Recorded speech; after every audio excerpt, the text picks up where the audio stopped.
प्रभू येशू ख्रिस्ताच्या मधुर नावात आपणा सर्वांस सलाम. उपासना कार्यक्रमामध्ये आपले हार्दिक स्वागत.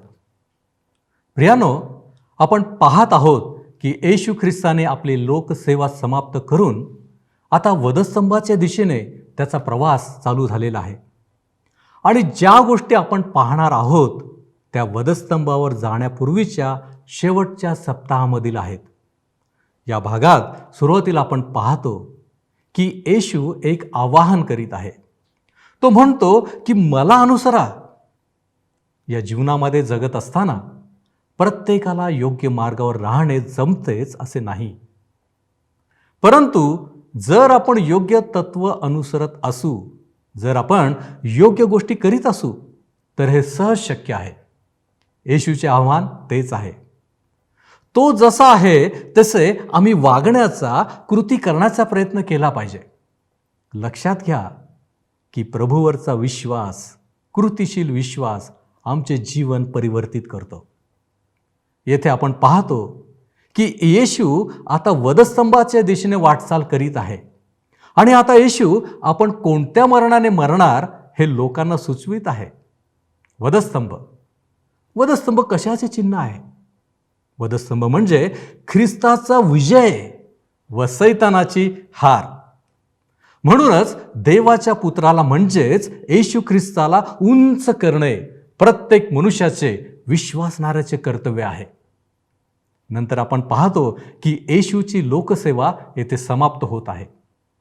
येथे एक महत्त्वपूर्ण गोष्ट लक्षात येते, ती म्हणजे यहुद्यात असलेला अविश्वास.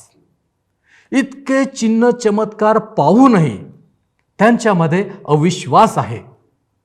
खरं तर त्यांनी शुभवर्तमान ऐकले, परंतु त्याकडे मात्र त्यांनी पाठ फिरवली. येशू म्हणतो, जो कोणी माझ्यावर विश्वास ठेवतो त्याने अंधकारात राहू नये. येशू असे का सांगतो? त्याचा उद्देश काय आहे हे पाहण्यासाठी आपल्याला आजच्या अध्ययनाकडे लक्ष द्यावे लागेल. परमेश्वराकडे माझी प्रार्थना आहे की त्याने आम्हा प्रत्येकाची अंतःकरणे उघडावेत, की जेणेकरून आम्हाला त्याची मोलवान वचने समजू शकतील. श्रोत्यानो, आज आम्ही योहानकृत वर्तमान ह्याच्या 12व्या अध्यायाच्या 26 पासून पुढच्या वचनांवर विचार करणार आहोत.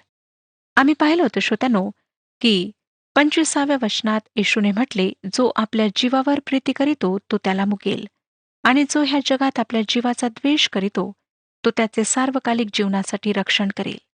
श्रोत्यानो, हे खरे आहे की जेव्हा आम्ही आमच्या शरीरावर अधिक प्रीती करतो आणि शरीराच्या सर्व मागण्या पूर्ण करण्याचा प्रयत्न करतो, तेव्हा नक्कीच आम्ही सार्वकालिक जीवनासाठी आमचा नाश करून घेतो.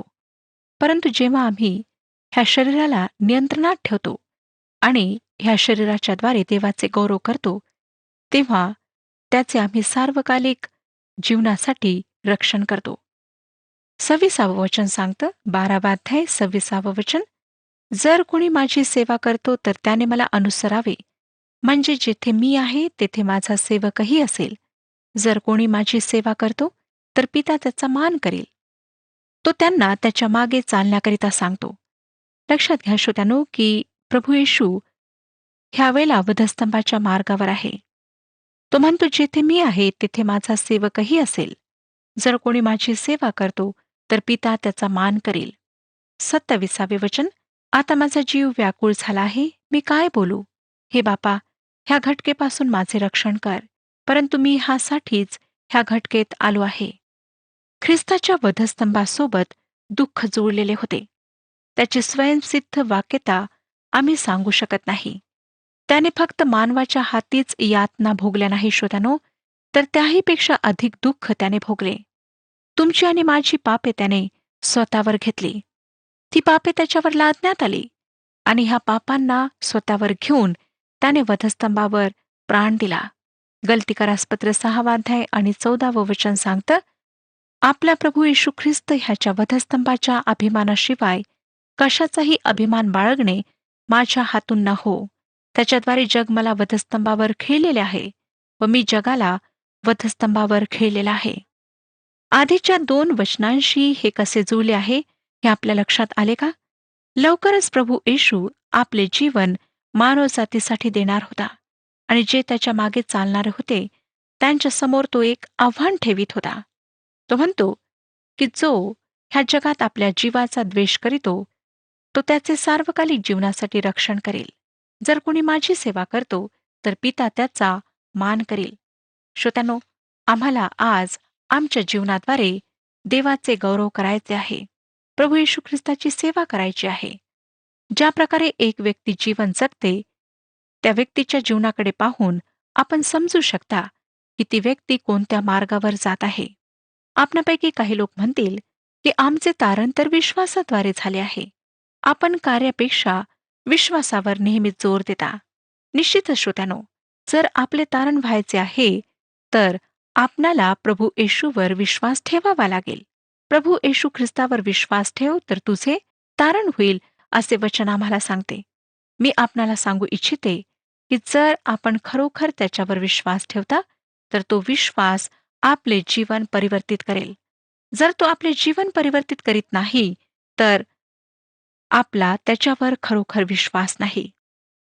तो म्हणतो की जेथे मी आहे तेथे माझा सेवकही असेल. जर कोणी माझी सेवा करतो तर पिता त्याचा मान करेल. प्रभूने आमच्या सोबत जाण्याचा प्रश्नच उठत नाही. परंतु जेथे प्रभू आहे तेथे मात्र आम्हाला जावे लागते. जर आपण चुकीची शिकवण देणाऱ्या, चुकीचे सिद्धांत मांडणाऱ्या लोकांशी सहभागिता करता, त्यांच्यासोबत मिसळता, तर प्रभू तेथे तुमच्यासोबत जाईल हे मुळीच समजू नका. तो चुकीच्या ठिकाणी तुमच्यासोबत जाणार नाही.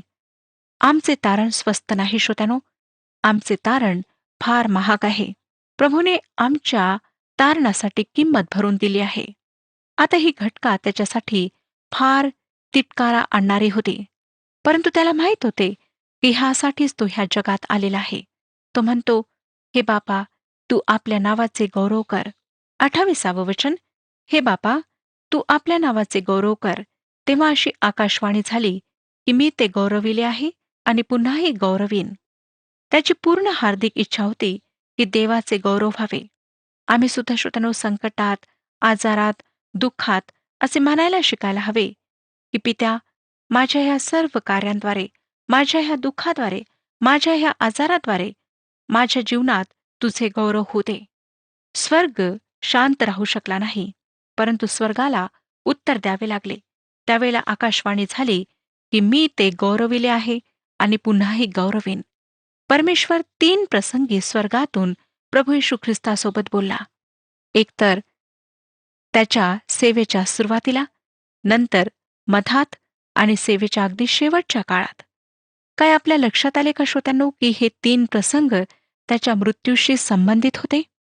प्रथम त्याच्या बप्तिस्म्याच्या वेळी जेव्हा तो पापी मानवजातीला स्वतःची ओळख करून देत होता तेव्हा स्वर्गातून वाणी ऐकायला आली.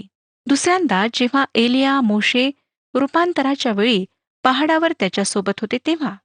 9 अध्याय 30 आणि 31 वचने सांगतात, आणि पहा, मोशे व एलिया हे दोघे जण त्याच्याबरोबर संभाषण करीत होते. ते तेजोमय दिसले आणि तो जे आपले निर्गमन यरुश्लेमेत पूर्ण करणार होता त्याविषयी ते बोलत होते.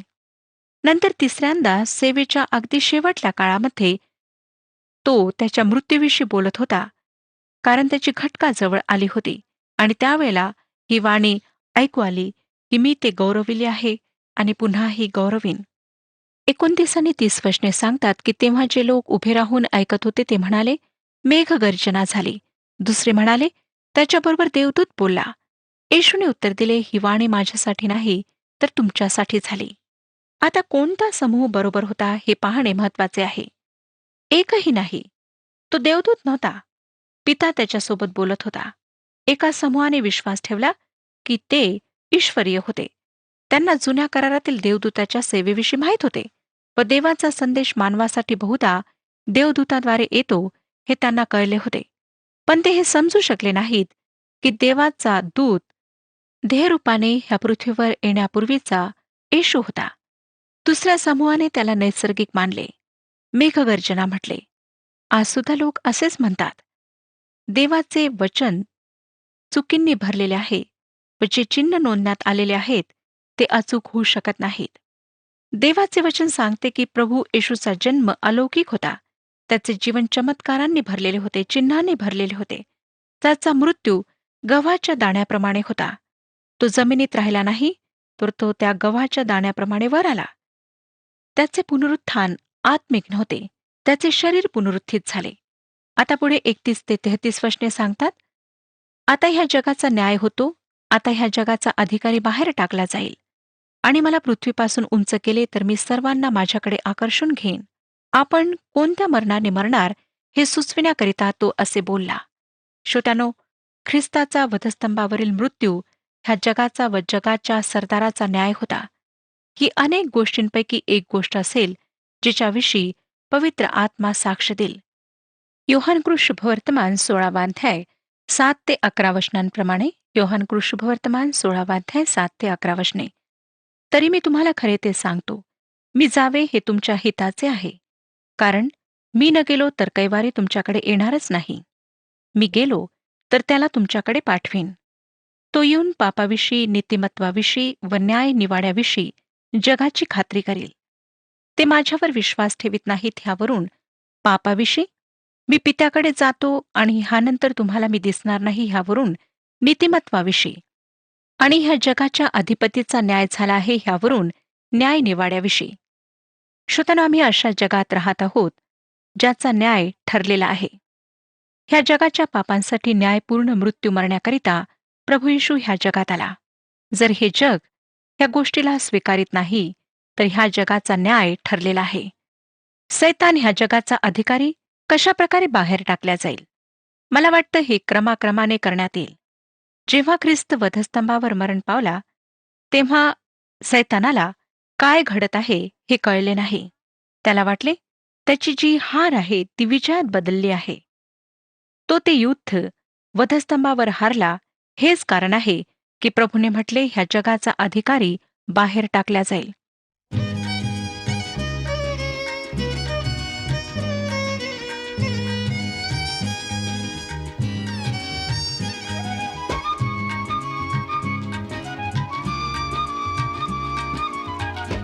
ख्रिस्त नामात होऊनी दंग, ख्रिस्त नामात होऊनी दंग, गा मनुजा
नंतर प्रगटीकरणाचे पुस्तक 12वा अध्याय आणि 10व्या वचनात आम्हाला सांगण्यात आले आहे की सैतानाला स्वर्गातून बाहेर टाकण्यात आले, जी दुसरी पायरी आहे. नंतर प्रगटीकरणाचे पुस्तक 20वा अध्याय 3रं वचन सांगतं की त्याला अथांग डोहात टाकण्यात येईल. प्रगटीकरणाचे पुस्तक 20वा अध्याय 10वं वचन सांगतं की त्याला अग्नीच्या व गंधकाच्या सरोवरात टाकण्यात येईल. ही त्याच्या हारण्याची शेवटली पायरी असणार आहे. वधस्तंभ ख्रिस्ताचा विजय व सैतानाची हार ह्यांचे चिन्ह आहे. येशू त्याच्या सोडवणाऱ्या मृत्यूविषयी बोलत आहे. त्याचा मृत्यू सर्वांना त्याच्याकडे आकर्षून घेईल. जे विश्वास ठेवतात ते सर्व तारल्या जातील, जे त्याचा नकार करतात ते सर्व नाश होतील. त्याच्या सोडवणाऱ्या मृत्यूवर जोर देण्यासाठी प्रभू येशूला मनुष्यासमोर उंच करणे किती महत्वाचे आहे हे आपण लक्षात घ्या. आज लोक देवाचे वचन ऐकत नाहीत, कारण त्यांच्या समोर देवाच्या पुत्राला उंच करण्यात आलेले नाही. शुभवर्तमान ख्रिस्ताविषयी आहे, ज्याला वधस्तंभावर खिळण्यात आले. 34वं वचन पहा काय सांगतं. 12वा अध्याय 34वं वचन. म्हणून लोकांनी त्याला विचारले, ख्रिस्त सर्व काळ राहील असे आम्ही नियमशास्त्रातून ऐकले आहे, तर मनुष्याच्या पुत्राला उंच केले पाहिजे असे आपण कसे म्हणता? हा मनुष्याचा पुत्र आहे तरी कोण? हा जमाव गोंधळात पडलेला दिसतो. काय चुकले आहे, कुठे चुकले आहे हे त्यांना अजूनही समजलेले नाही. 35 आणि 36 वचने. ह्यावरून येशू त्यांना म्हणाला, आणखी थोडा वेळ तुमच्याबरोबर प्रकाश आहे. तुम्हाला अंधकाराने गाठू नये म्हणून तुम्हाजवळ प्रकाश आहे तोपर्यंत चाला. कारण जो अंधकारात चालतो त्याला आपण कुठे जातो हे कळत नाही. तुम्ही प्रकाशाचे पुत्र व्हावे म्हणून तुम्हाजवळ प्रकाश असतानाच प्रकाशावर विश्वास ठेवा. येशू ह्या गोष्टी बोलला आणि तेथून निघून जाऊन त्यांच्यापासून गुप्त राहिला. येशू तेथून निघून गेला व ह्याद्वारे त्याची लोकसेवा समाप्त झाली. जोपर्यंत तो राज्य स्थापित करण्याकरिता ह्या पृथ्वीवर येत नाही, तोपर्यंत तो आता स्वतःला लोकांसमोर प्रकट करणार नाही. पुढे 37 ते 41 वचने सांगतात, त्याने त्यांच्यासमोर इतकी चिन्हे केली असताही त्यांनी त्याच्यावर विश्वास ठेवला नाही. हे ह्यासाठी झाले की यशाया संदेष्टाने जे वचन सांगितले होते ते पूर्ण व्हावे. ते असे, प्रभू, आम्ही ऐकलेल्या वार्तेवर कोणी विश्वास ठेवला आहे? परमेश्वराचा भुज कोणास प्रगट झाला आहे? ह्यामुळे त्यांना विश्वास ठेवता आला नाही. ह्या कारणाने यशाया आणखी म्हणाला, त्यांनी डोळ्यांनी पाहू नये, अंतकरणाने समजू नये, वळू नये व मी त्यांना बरे करू नये, म्हणून त्याने त्यांचे डोळे आंधळे केले व त्यांचे अंतकरण कठीण केले आहे. श्रोत्यानो, आता आम्हाला कळतं की काय चुकले होते. जरी जगाचा प्रकाश त्या ठिकाणी उपस्थित होता, ते ज्या ठिकाणी उभे होते त्या ठिकाणी तो उपस्थित होता, तरी ते प्रकाशाला पाहू शकले नाहीत. त्यांचे डोळे बंद होते. यशायाची भविष्यवाणी पूर्ण झाली. यशायाचा 53 अध्याय जो ख्रिस्ताच्या मृत्यूविषयी सांगतो, तो ह्या ठिकाणी नमूद करण्यात आला आहे. 40वं वचन पहा. त्यांनी डोळ्यांनी पाहू नये, अंतकरणाने समजू नये, वळू नये व मी त्यांना बरे करू नये, म्हणून त्याने त्यांचे डोळे आंधळे केले व त्यांचे अंतकरण कठीण केले आहे. येशूने स्वतःला मसीहा व राजा म्हणून त्यांच्यापुढे सादर केले, परंतु त्यांनी येशूला नाकारले. आता तो त्यांना नाकारतो. श्रोत्यानो, ह्या जगात जी सगळ्यात भयंकर गोष्ट आहे ती म्हणजे शुभवर्तमान ऐकणे आणि त्यावर अविश्वास प्रकट करणे, त्याकडे पाठ फिरवणे. आपण ऐकत राहता आणि त्याविषयी काहीच निर्णय घेत नाही, तर एक वेळ अशी येते की तुम्ही ऐकू शकत नाही, नाही तुम्ही पाहू शकत. परमेश्वर आमचा सामर्थ्य परमेश्वर आहे, ज्याच्याजवळ शेवटला निर्णय करण्याचा अधिकार आहे. 42 आणि 43 वचने पुढे सांगतात, असे असूनही अधिकाऱ्यातून देखील पुष्कळ जणांनी त्याच्यावर विश्वास ठेवला, परंतु आपण सभा बहिष्कृत होऊ नये म्हणून परुषांमुळे ते तसे कबूल करीत नव्हते. 43वं वचन. कारण त्यांना देवाकडील गौरवापेक्षा मानवाकडील गौरव अधिक प्रिय वाटले. ही दुःखाची गोष्ट आहे श्रोत्यानो. ते गुप्तपणे विश्वास ठेवणारे होते, परंतु उघडपणे त्यांनी ख्रिस्तावर विश्वास जाहीर केला नाही. ह्यांच्यापैकीच दोघांनी येशूचा देह त्याच्या मृत्यूनंतर वधस्तंभावरून खाली उतरवला. आज सुद्धा अशा प्रकारचे लोक आमच्या समाजात आहेत, जे उघडपणे आम्ही ख्रिस्तावर विश्वास ठेवणारे आहोत हे कबूल करीत नाहीत. आता काही दिवसांपूर्वीच मी काही शिक्षकांशी बोलत होते. त्यांच्यापैकी बऱ्याच जणांनी मला सांगितले की आम्ही ख्रिस्तावर विश्वास ठेवतो. त्याने आमच्या पापांसाठी स्वतःचा प्राण दिला. हा आमचा पूर्ण विश्वास आहे. त्याच्यामध्येच उद्धार आहे, हा सुद्धा आमचा विश्वास आहे. परंतु आमच्या कुटुंबातील लोकांमुळे, पतीमुळे, पत्नीमुळे आणि समाजातील लोकांमुळे आम्ही तसे प्रगट करू शकत नाही. कारण जर आम्ही तसे प्रगट केले तर आम्हाला बराच त्रास होईल, आमचा छळ होईल, आमची नोकरी सुटेल, आमच्या घरातील लोक आम्हाला बाहेर काढतील. श्रोत्यानो, अशा प्रकारचे लोक नेहमीच ह्या जगामध्ये राहणार आहेत. पुढे 44 ते 46 वचने सांगतात, तेव्हा येशू मोठ्याने म्हणाला, जो माझ्यावर विश्वास ठेवतो तो माझ्यावर विश्वास ठेवित नाही, तर ज्याने मला पाठविले त्याच्यावर ठेवतो. आणि जो मला पाहतो तो ज्याने मला पाठविले त्याला पाहतो. जो कोणी माझ्यावर विश्वास ठेवतो त्याने अंधकारात राहू नये म्हणून मी जगात प्रकाश असा आलो आहे. येशू त्याचे विलक्षण विधान पुन्हा सांगत आहे. तो म्हणतो की मी जगाचा प्रकाश आहे. ज्या प्रकारे त्याने त्या आंधळ्याचे डोळे उघडले, त्या प्रकारे तो कुठल्याही आत्मिक आंधळ्याचे डोळे उघडायला तयार आहे. फक्त त्यांनी कबूल करायला हवे की ते आंधळे आहेत आणि त्यांना प्रकाशाची गरज आहे. पुढे 12 अध्याय 47 ते 50 वचने सांगतात, आणि जो कोणी माझी वचने ऐकतो पण ती पाळीत नाही, त्याचा न्याय मी करीत नाही. कारण मी जगाचा न्याय करण्यासाठी नव्हे तर जगाचे तारण करण्यासाठी आलो आहे. जो माझा अव्हेर करीतो व माझ्या वचनांचा स्वीकार करीत नाही, त्याचा न्याय करणारे कोणी आहे? जे वचन मी सांगितले तेच शेवटल्या दिवशी त्याचा न्याय करेल. कारण मी आपल्या मनचे बोललो नाही, तर मी काय सांगावे व काय बोलावे ह्याविषयी ज्या पित्याने मला पाठविले त्यानेच मला आज्ञा दिली आहे. त्याची आज्ञा सार्वकालिक जीवन आहे, हे मला ठाऊक आहे. म्हणून जे काही मी बोलतो ते पित्याने मला सांगितल्याप्रमाणे बोलतो. श्रोत्यानो, ह्या पुस्तकाद्वारे तुमचा न्याय होणार आहे. कारण ह्या पुस्तकामध्ये देवाने संपूर्ण सत्य मांडलेले आहे आणि ते अगदी स्पष्ट आहे. परंतु जर ह्या सत्यावर आपण विश्वास ठेवत नाही तर आपला न्याय अटळ आहे. श्रोत्यानो, आमचे तारण आमच्या कामांद्वारे नाही, पुण्याद्वारे नाही किंवा आमच्या धार्मिक कृत्यांनी होत नाही, परंतु आमचे तारण फक्त प्रभू येशू ख्रिस्त, जो ह्या जगात आला, ज्याने वधस्तंभावर स्वतःचा प्राण दिला, जो तिसऱ्या दिवशी पुन्हा जिवंत झाला आणि स्वर्गामध्ये वापस गेला, जो आज आमच्याकरिता मध्यस्थी करीत आहे, त्या प्रभू येशू ख्रिस्ताच्या द्वारेच संभव आहे. तो प्रथम आला तारणारा म्हणून, परंतु दुसऱ्यांदा जेव्हा तो येईल तेव्हा तो न्यायाधीश म्हणून येणार आहे. श्रोत्यानो, जेव्हा तो न्यायाधीश म्हणून येईल तेव्हा तो कृपा करणार नाही, परंतु त्यावेळेला प्रत्येकाचा तो न्याय करेल. त्यावेळेला जर आपण पश्चाताप कराल, क्षमा मागाल आणि विनवणी कराल, तर आपला पश्चाताप व्यर्थ जाईल, आपली विनवणी व्यर्थ जाईल.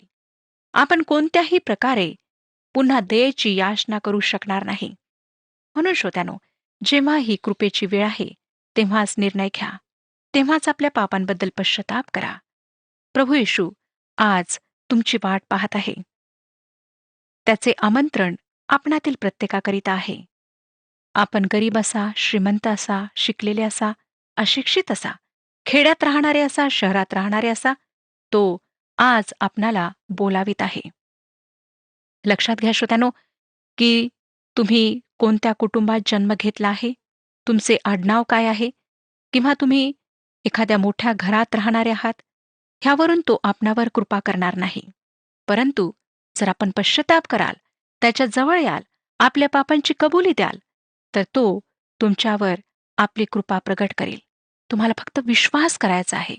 हा विश्वास करायचा आहे की प्रभू येशू माझ्याकरिता ह्या जगात आला, त्याने माझ्याकरिता वधस्तंभावर स्वतःचा प्राण दिला आणि त्याच्या त्या पवित्र रक्तामध्येच माझी सर्व पापे धुतल्या जाऊ शकतात. श्रोत्यानो, काय ही कबुली देण्यास आपण तयार आहात? काय अजूनही आपले हृदय कठोर आहे? अजूनही आपणामध्ये अविश्वास आहे, अंधविश्वास आहे? अजूनही काय आपणाला वाटतं की तुम्ही स्वतःच्या प्रयत्नांनी, दानधर्म, पूजापाठ ह्याद्वारे परमेश्वराला संतुष्ट करू शकता आणि तारण प्राप्त करून घेऊ शकता, पापांपासून सुटका प्राप्त करून घेऊ शकता? मुळीच शक्य नाही श्रोत्यानो. परमेश्वराने फक्त एकच मार्ग सांगितला आहे, तो म्हणजे प्रभू येशू ख्रिस्त, ज्याने म्हटले, मार्ग, सत्य आणि जीवन मीच आहे. माझ्याशिवाय पित्याजवळ कोणीच जाऊ शकत नाही. आज हा मार्ग आपणाकरिता उघडा आहे. आपण ह्यामध्ये प्रवेश करा आणि स्वर्गातील जीवनाचे आश्वासन प्राप्त करून घ्या. परमेश्वर ह्या विषयात आपले सहाय्य करो आणि आपणाला आशीर्वाद देव. हा कार्यक्रम आपणास आवडला काय? आता आम्हाला एक मिस कॉल करा आणि आपण पुढील विजेता होऊ शकता.